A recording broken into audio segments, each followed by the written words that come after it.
How? Hola, people. What's up? Welcome to our tarot experience. Okay, so Carrot. exactly, not a carrot, it's a tarot.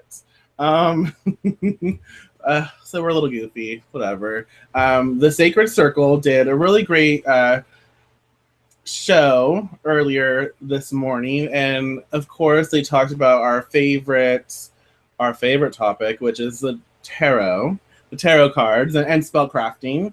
And we decided we want to do like a video response to their video because it was inspiring, and we both loved like the questions, and we wanted to add our own perceptions and different things to express because we like to talk. We're chatty. We are. So let's see. And I wrote them down because, I'm like all legit and shit. Let's just go with the flow. Let's see. The first question that was asked really was, how do you decide which cards to use when you're spellcrafting? So let's talk about that. Well, it depends on what the spell is about, obviously, and to me, I get a lot more specific, like on the show, they talked about prosperity in a very general sense, and for me, I like to narrow it down because there's a lot of different kinds of prosperity. Sometimes you're just wanting financial prosperity, and other times you're wanting prosperity as an abundance of everything, health, wealth, spiritual, all of it. So it just depends on the spell, but I will go through and pick cards that I feel are relevant. Sometimes if I am doing a reading to see if I should cast, I might take the cards from that reading and just use those as the focal point. Ooh, I like that. So it really just depends. I tend to be kind of spontaneous when it comes to how I construct a spell. So she's a spontaneous witch. Yeah. I like that. Michael. Well, let's see. What do I do? Well, when we're crafting, we're spell crafting, obviously we start with what do we want to achieve? Right. Okay, and so that's the first thing that we have to ask ourselves. What do we want? What's my need? What's my desire? What am I going to create? And then I start with that. And then so I take that, and it just depends on, again, I have that spontaneous nature as well when it comes to my tarot cards. But I may do a reading, like I'll focus on what I want, and then I'll shuffle the cards focusing on that, and I will say, okay, I need some inspiration. How can I make this happen? What do I need to do to make this happen? I'll lay a few cards out, and those cards will give me that inspiration and tell me exactly what I need to do. I might do it that way and use those cards in sequence to create that focal point for manifestation, that energetic expression. Or, and you hear us talk about this a lot in our tarot shows, what for Deviant Witchery, what we'll do is of course, the first card that we'll look for, she's like a mean-ass bitch. She is. Ferocious. Like, what we'll do is, like, we'll look for, like, a card that kind of bothers me now. And it's death. So we'll look for a card that expresses how we currently see ourselves, where we currently are, what we're currently energetically emitting from ourselves. And then, what we teach and what I've taught as well is to go through the deck and look for cards. Ooh, what is that? The 4 of coins, pentacles, whatever. That's interesting. I know. That's very interesting. But we'll say, okay, start where you are, and then look for what you want to achieve. So what's going to express where you are, what's going to express where you see yourself, what you want to experience, and then take a few cards that you see that progress to getting there. You know, and you don't have to always have intense knowledge of the tarot cards for this. You go with what speaks to you. So you look at the image of that deck, and if it's showing you, like it's expressing to you like what you need, you use that card, and it shows it in progression. The interesting thing, and so you have, I'm gonna go all over the place, y'all. You have your first card. It's not, you're not focusing on the first card. You're focusing on the blend of cards, the energy, the energetic expression that each card processes and creates as a whole.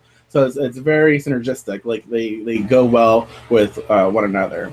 So you have your first card that expresses where you are. You have your action steps, and then you have your goal, your end results. And they talk about this in the show. I think from what I was understanding with the whole process, you don't focus on, for me, how I do it, I don't focus on the first card as like a focal point and then go to the next card and go to the next card. What we express and teach is create that situation, and then you take the energy as a whole and you cast with it. Does that make sense? You have to know where you're starting out at, you know? Like if like with this, with the Four of Coins, you know, maybe you have an issue with hoarding money. Like you don't give to charity, or you know, you're not very free with your money, and it's not something that you would be concentrating on, but it's a story, and if you only focus on the happy ending, you're not really sure how you got there. Right. Yeah, and actually, what the good thing about, or an easier thing about this is, depending on how new you are to spellcrafting, having that process, it can be, sometimes it can be, you know, it set you back, but most times it can be very beneficial, because when you see the story process, when you see it like laid out for you, like this is how it's going to go, you have those anchors, you know, those points of reference where you can be like, okay, this is, I feel more comfortable knowing that it's going to be here, here, here, here, and that's how the energy flows, instead of here to here and not knowing what's going to happen in between. You know what I mean? Right. Yes, that makes perfect sense. Because like you said, it's a story, and even I believe in the show, even I think it was Winter Rose who was talking about this. She had said it was a story, you know, getting from point A to point B. And if you don't know where point A is, it makes it that much more challenging to get to point B, because you're not sure where you're starting from. Right. You know, and so this makes it read like you would read any story. I mean, it just happens to be your story. Exactly. And you actually have control over your story, which is Right. a wonderful thing and a wonderful feeling. And plus, when you have your tarot or tarot, depending on who you're talking to, not carrot, but tarots, or parrots. But when you have like the actual cards laid out, you have that physical representation. You have the card, you have the image, and we connect with imagery. We connect with what we see in a card, and it promotes like emotion, feeling. It promotes response. So that also adds to the intensity of the craft, because we connect with it so deeply, because it's an image, you know? And so when we connect with it, we can create results a little more potent at first. Right. Right. Well, you have a better, to me, a better focal point in ways, you know, when you are using things abstractly, like, you know, when we use herbs and crystals, a lot of times it's a very abstract representation of what we want to do. Mm-hmm. But with tarot, it is very precise, because you literally have a picture book guiding you, you know, to where you want to be.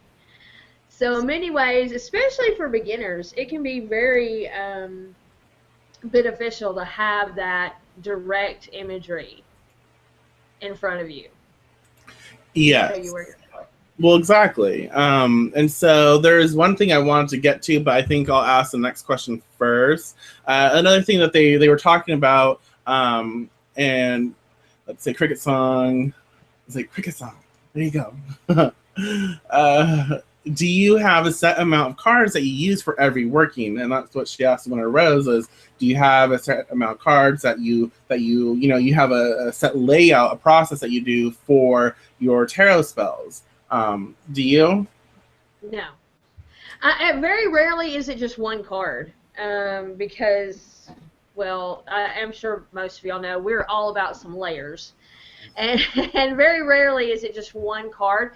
Mainly because to me, there's not one card that really says everything I want to say. If you think of a spell as, like I said, going back to the story example, if you think of it as a story, very few stories are just one word. So, or even one sentence or one phrase. So to me, if I'm going to cast a spell using tarot, it's going to be more than one card, and then it's going to vary. I might, it might just be a collection of cards of something that I want to manifest, and that can vary from like 2 or 3 cards. I've even had some where there was like 10 cards laid out. Granted, it's a little bit more complex, and it wasn't just one of those spells I just cast for one day. It was a few days, but it varies. It depends on what I'm trying to do. If it's more of a spiritual working, which can be a spell in my opinion, and I'm just like meditating on something I need to get rid of or need to bring into my life, it might be one card, but probably not.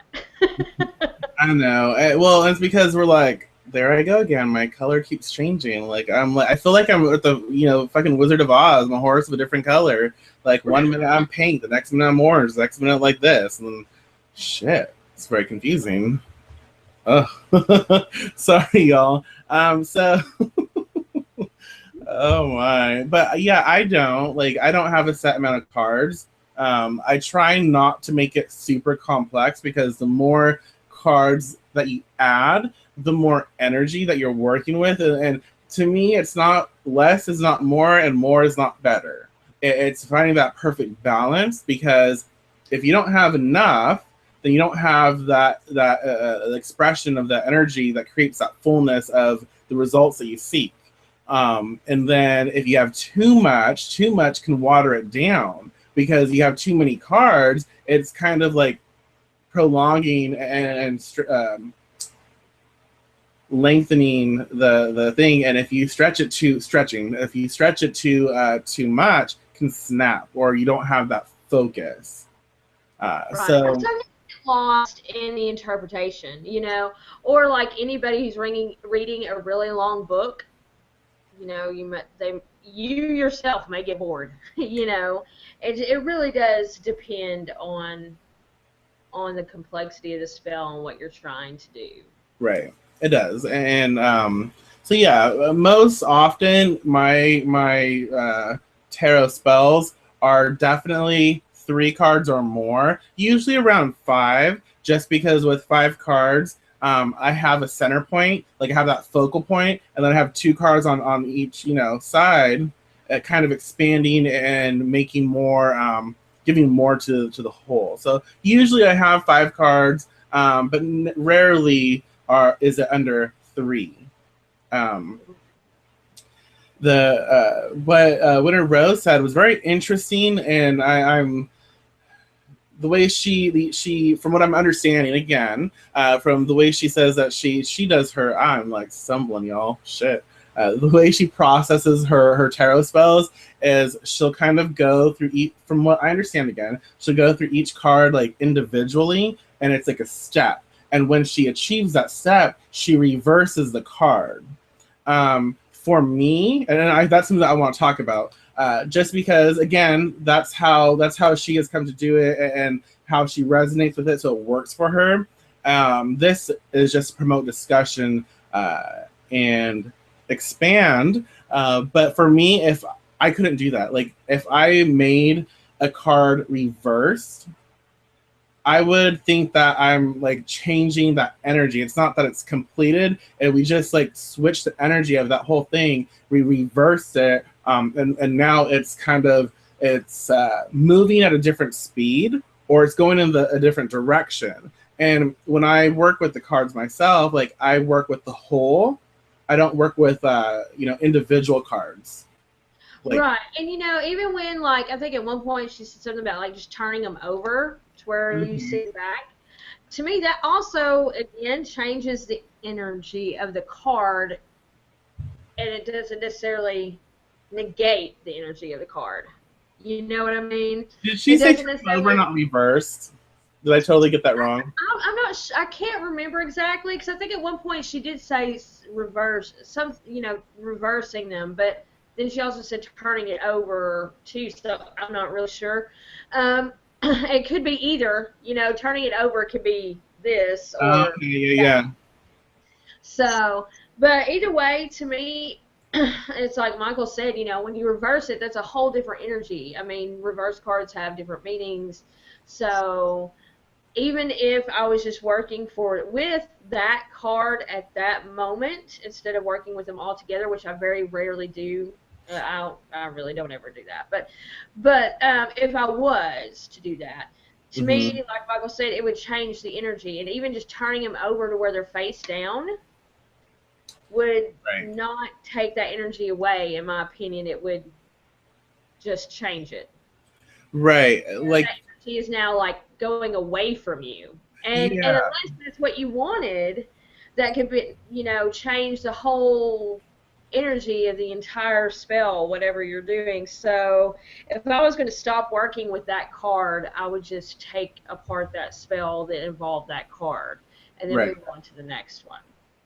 To So make sure it's yeah. off the table, so to speak. Mhm. Energetically speaking. Right. Yeah. And to me, like just flipping it over, if we took the card, we took the card and just like flipped it over, it's again for me the way I process things, the way I cast, it would still be altering the spell, altering the fabric of what you're creating, because you just took and when I cast, you have these threads that you weave and you create this masterpiece. And so if you took a thread and pulled it, or you took a thread and you turned it over, you would expose something different. And so you're altering, for me, I'd be altering that energy, that the vibration of what I'm casting and creating. So for me, again, if I turn it over, it almost says, I don't want to see it. It's not necessarily, and that's something that's important to address too.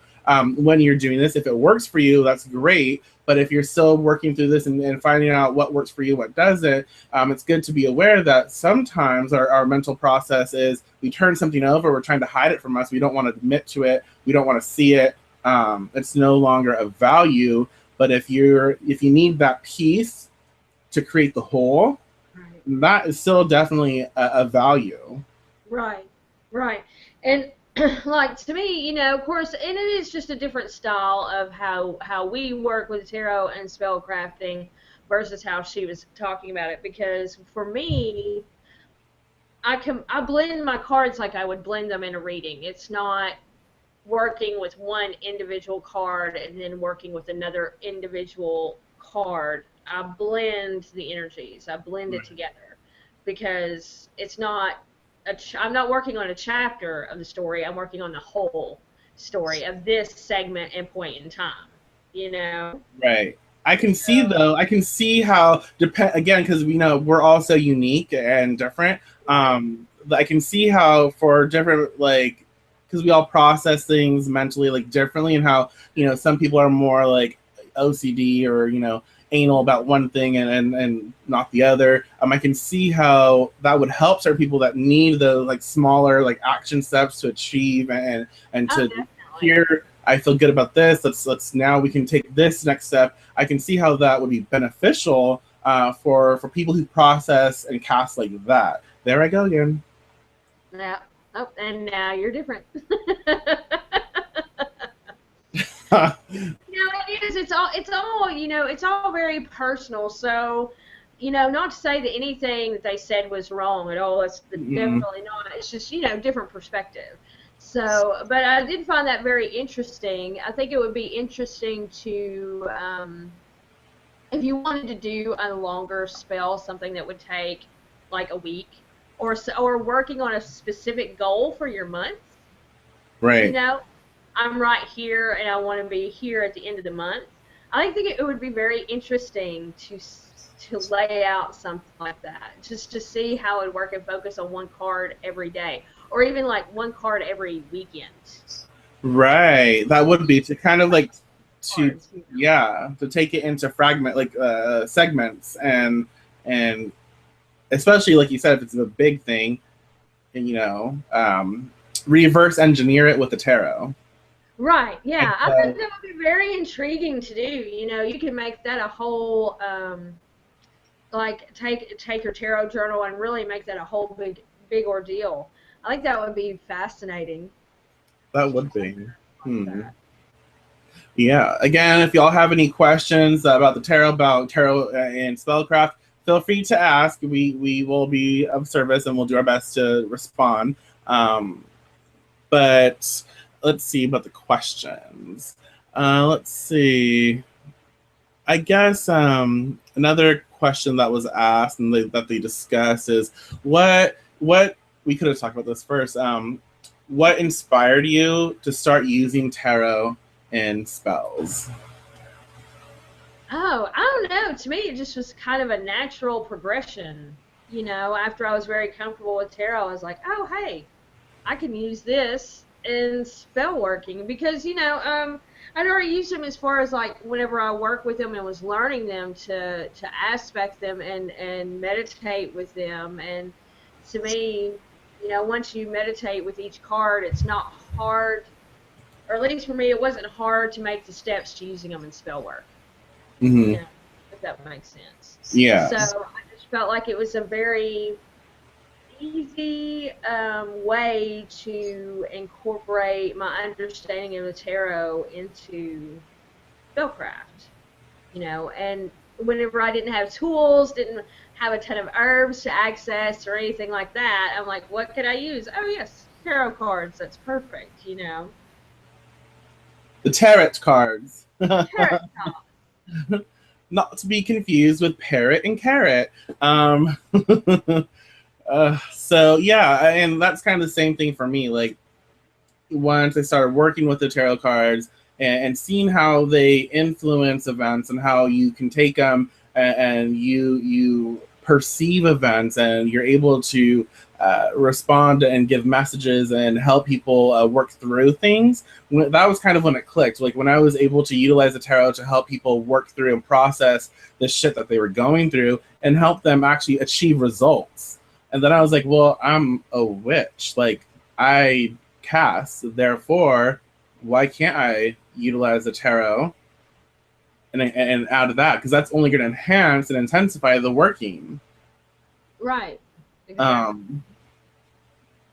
Yeah. So, yeah, it's just like, you're right. It's like a natural progression of things, especially when you are, you utilize the tarot and you are a witch, you cast. So it's like you combine the two because it's a very powerful system. You have imagery and you have imagery that's associated with so much history, and each image, each symbol has, again, energy backing it, and it has this experience where you can tap into and utilize to intensify the work that you do. Right, exactly. And it's and I just totally lost my train of thought. I was like, it's blah blah blah blah. And I knew exactly what I was gonna say there. Damn it. I know, I hate it when that happens. I forgot. But anyway, yes, you're right. Thank you so much. And just pretend I said something fascinating right there. I heard blah blah blah blah blah. That was wonderful. That was great. That's like, that inspired me. I am so moved by that. A question that one of the Sacred Circle Lunar Wisdom, what they received, I thought was pretty awesome. So I change. I wrote it down because I wanted to address it, because just the whole show, the questions were very inspiring, and again, we love tarot, so I want to be a part of it. So We are now. Yeah, we are now. We really wanted to be on the show today. Because we love tarot. But the question was, have you ever experienced a time when the tarot may have disrupted the ebb and flow of a spell's outcome with consideration that one or two cards may have contradicting meanings or representations to the intent? That's a long question. That is a long question, but I see why he was. I think it was a he. The person that asked the question, just in case I'm wrong, was very specific. But yeah, I probably have, especially when I first started incorporating tarot into spell crafting, because I feel like I know so much more about the tarot now than I did way back then.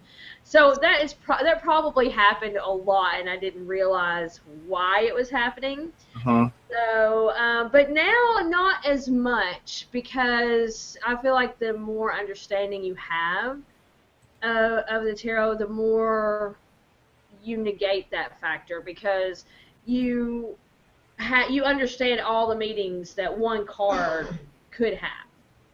You know Right. what I mean? So you choose them more carefully as you are more experienced. Right. No, that makes sense, and I like that. I would agree as well, because it's like when you first start out, you don't really know the full complexity of the tarot cards, and so going back, if we, had a whole video or whatever of our life story, we could be like, oh yeah, that totally counteracted that, and it's more so because of temporary ignorance, because not knowing something and not knowing that card would influence working that way, you just don't know better. But now, when you're in a spot where you've studied the tarot for years and years and years, you've done a lot of readings, you have all that energy behind you, you understand how a card works. I think that inspires this like strength and this willpower, and the intent that you do or you have when you cast is so specific, because you know why you're using your cards to cast. Like, there's specific representations. They have a specific energy. You've worked with them enough. They are going to represent something that deep down, you trust 100% that that's what it's going to offer. You do understand their full complexity, and so I'm going all over the place, y'all. Sorry, but when you start adding more cards, that's when you take into consideration the underlying energy of those cards that can take away from the importance of another card. I know that. Right.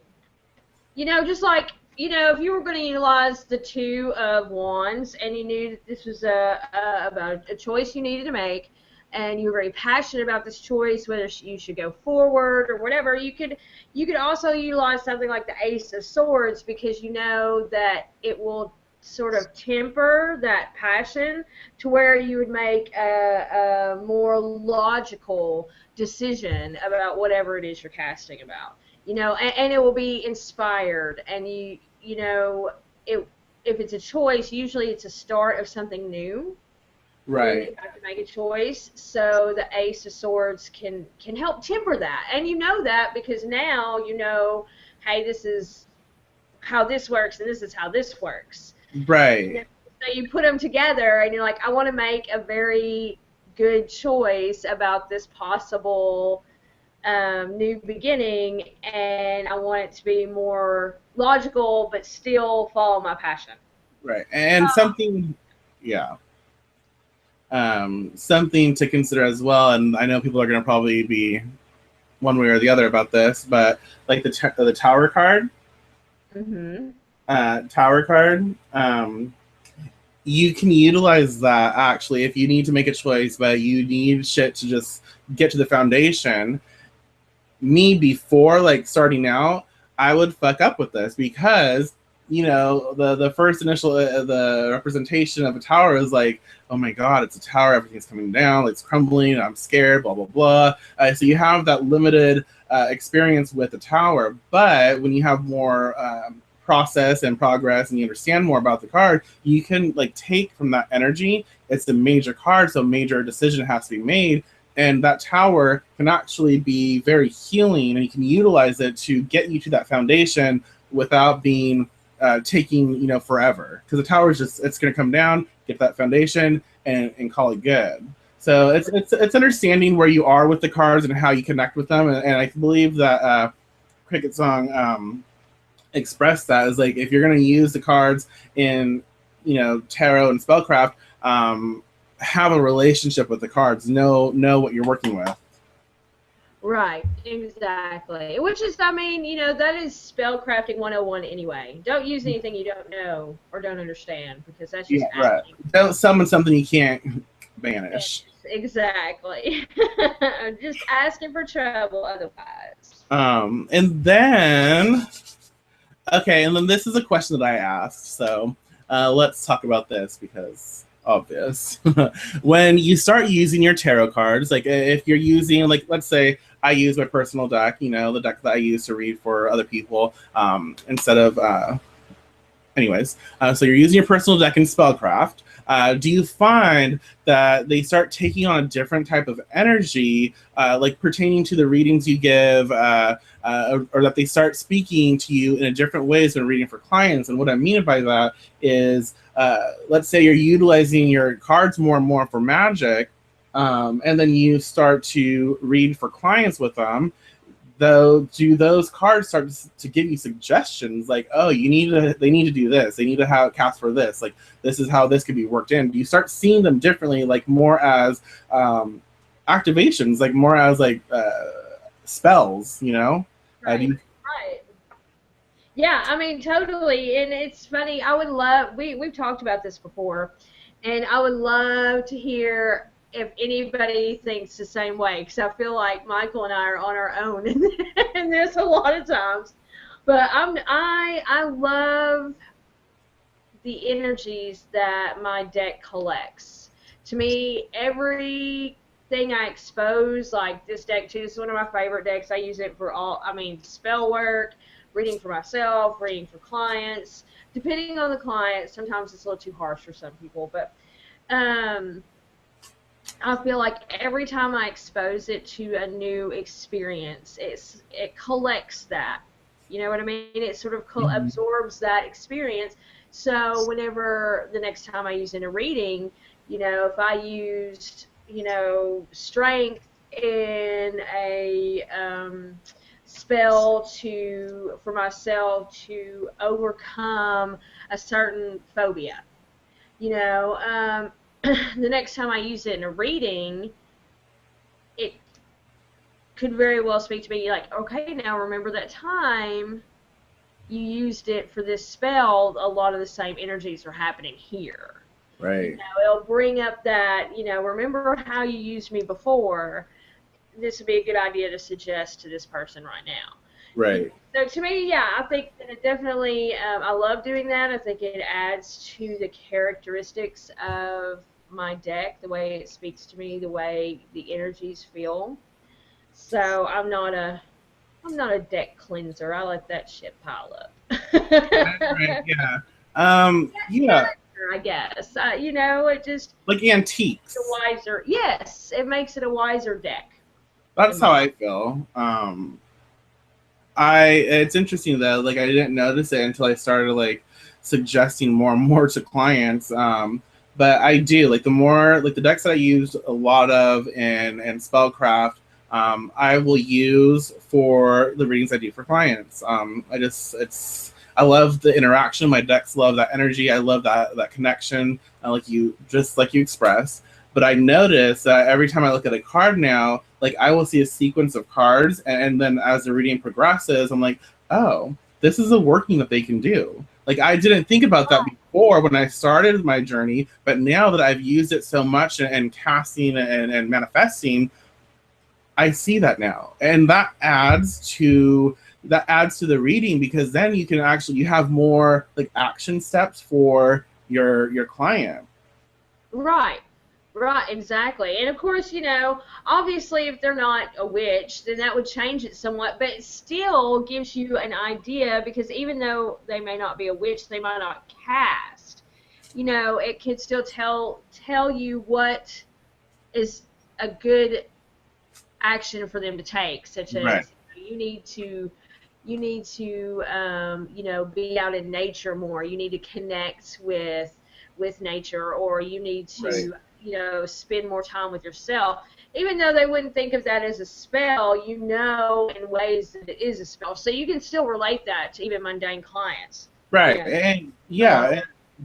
absolutely. And even like you could, if again, I changed my color. I'm just fucking Every deviant time of you do different. this, it totally changes back. I'm a Or I know, like I have, like I'm a deviant of a different color. um Constantly. But yeah, no, and if they are more mundane, they're not magically inclined, you can utilize those cards to create like a guided meditation. You can create like a charm based on those cards. Use those cards to like charge an oil or something that they can take on, they can utilize.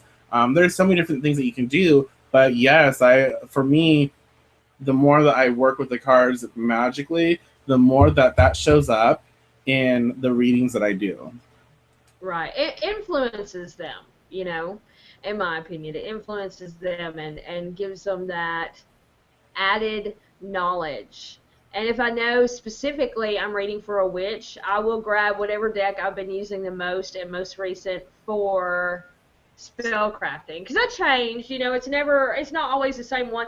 Even though I will say the Deviant Moon deck is probably my biggest go-to, but Mm-hmm. so is Rider Waite. I love Rider Waite for spell work. To me, it's just, I don't know. There's something about that deck and spell work that's very amazing to me. But um, you know, if I know I'm reading for a witch, I'll grab one of those decks because I know usually if they have an issue that they're going to try to solve their problem magically. Right, right. I think one of and y'all, if you have any questions about tarot and spellcrafting, feel free to ask. But I think one of the last questions that they discussed was, is tarot with spell work more successful than regular spell work?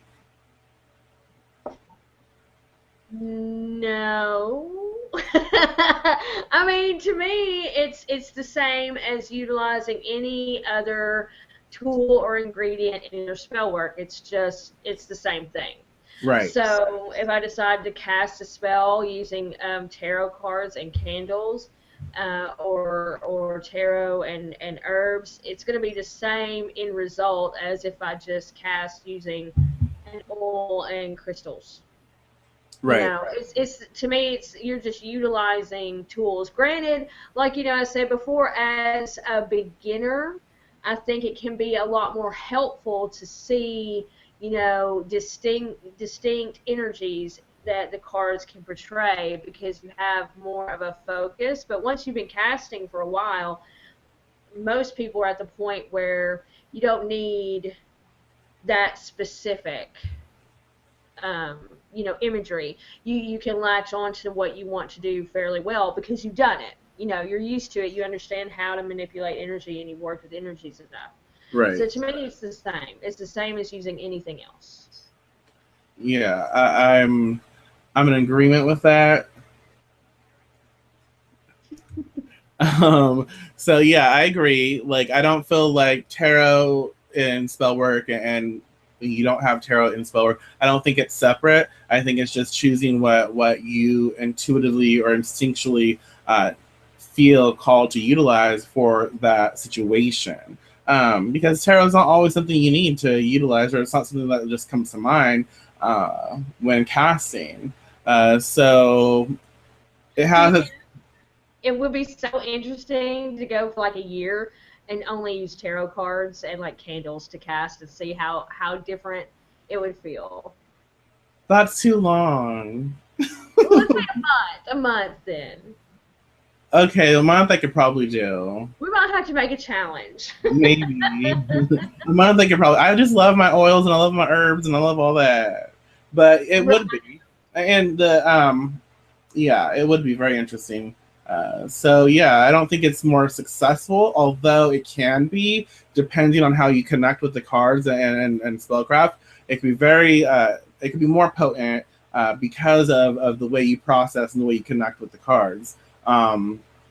So tarot and spellcraft is a fun thing. You know, tarot is magical. It's a great way to process, you know, all kinds of things, mundane and not so mundane. So when we utilize it to create better for ourselves, not just in the physical but in the spiritual, it's a powerful thing, and that's how they coexist. That's how they co-create with one another. Right. And and I was just gonna bring up the point, and for those of you who watch our tarot show regularly, you already know how we do things. But we can pull a card and make it work for anything. Now you may not want to do that necessarily in your spell work, but sometimes you may not have a choice. You know, if you're in a situation where you only have a few cards on hand, maybe you're away from your house, and you like find 2 or 3 cards lying around in your car, and you need to do a spell or whatever. That happened. In there, I'm sure there's at least a handful of just wandering tarot cards in my car. But so you can make any card, just about any card, work for you in whatever way you want it to. Like I said, you may not, for spell work, unless it's a necessity, you may not want to do that, but it's fun. You know, it can be fun just to see, just to, play around with. I can't talk. Well, it absolutely is. And just, I mean, on the show, on the Sacred Circle, they were talking about how, I missed it because I was cooking. So they were talking about like death and prosperity, that you might not want to use death and prosperity working, but there are ways to incorporate incorporate death into prosperity workings. And what I really enjoyed was Cricket Song expressed that yes, I love that card. I do too. That card right there, it's just wonderful. Is like my favorite death card. I love it. But what I enjoyed is that she expressed that, because no matter what, y'all, the tarot cards do have traditional meanings. They have traditional representations and expressions. That doesn't mean that trumps our personal connection with it, but we still have to take into consideration the foundation that was utilized to create these pieces of amazing. So what I liked is that she's like, we have to take that into consideration because that will influence the spell work. And traditionally, death is associated with like death, understanding death, change, and the process of death. And you don't want that for prosperity working, but because I'm rambling, you could use death to sort of banish the absence of prosperity. You could use death to understand the process of what it means to achieve prosperity, because death is change, and death is saying that one thing has to die in a sense, and something else will resurrect and come forth. So yes. Yes, death can be utilized. You can use it to change your perception of finances. If you feel like money is evil, and so therefore you suffer financially, death would be a great card to utilize to transform your thought process. Right. You will, it's a rebirth, and you're casting away a negative aspect or outlook for a positive. So there's ways you can utilize it, just to be us outside the box. That's just what we do. We're always like, and Hunter said that the other night, but that's just what we do. It's always like, trying to figure out a way around things, or trying to utilize what we have to find a way to create. And that's just that's our nature. We don't want to be stuck. And knowing again, knowing knowing how to utilize, maybe what some would say are contradictory items and tools to create something. That's very powerful. That helps you. That helps the witching mind. That helps us to get out of binds when we only have like bubblegum, a toothpick, and a mint. It helps. But yes, is there anything else that you like to say about tarot and spellcraft? Anything? I can't think of anything. Tomorrow we're gonna do MacGyver witchcraft, right? Which is exactly pretty much what we were just talking about. So it's a good little segue.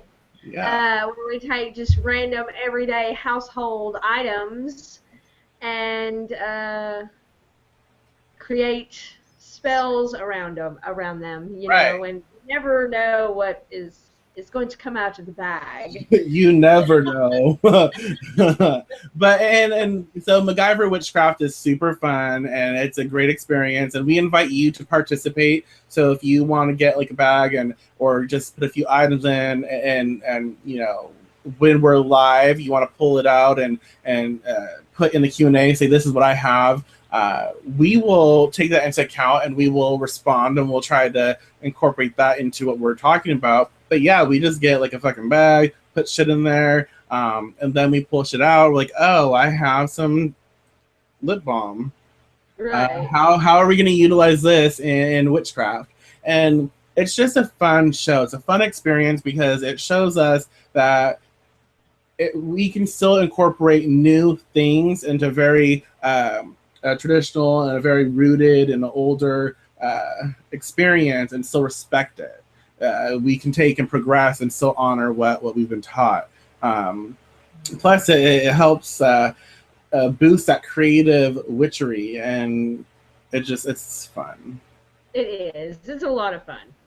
So yes, and don't forget, y'all, to subscribe to the Dreadful Mystic, Miss Melissa's YouTube channel. She has a few new videos that you should check out. Her newsletter just came out. You should definitely check that out because she got some good specials going on. And I did it again. But her scrubs are wonderful, and she has some oils that she's creating and she's created. And definitely check out our new group that we have for magical sellers, handmade items and stuff, magical goods. It's called the Deviant, Sassy, and Dreadful Magical Bazaar. I'll put a link to that in the description because that shit's long. It's fun, and we invite everyone who sell magical goods, handmade shit, not really crystals unless it's a part of a package, but it's more handmade stuff to join because you get to advertise and you get to sell your stuff for free usually on Wednesdays when we have like a free magical bazaar. So it gives everyone a chance to share and incorporate that. Don't forget to check the Deviant Witch out again. Here we go. The Deviant Witch, who apparently has many different colors, on YouTube. Subscribe to our channel. Subscribe to mine. Just have fun, y'all. And if you have any questions, ask them in the comment section. Yes.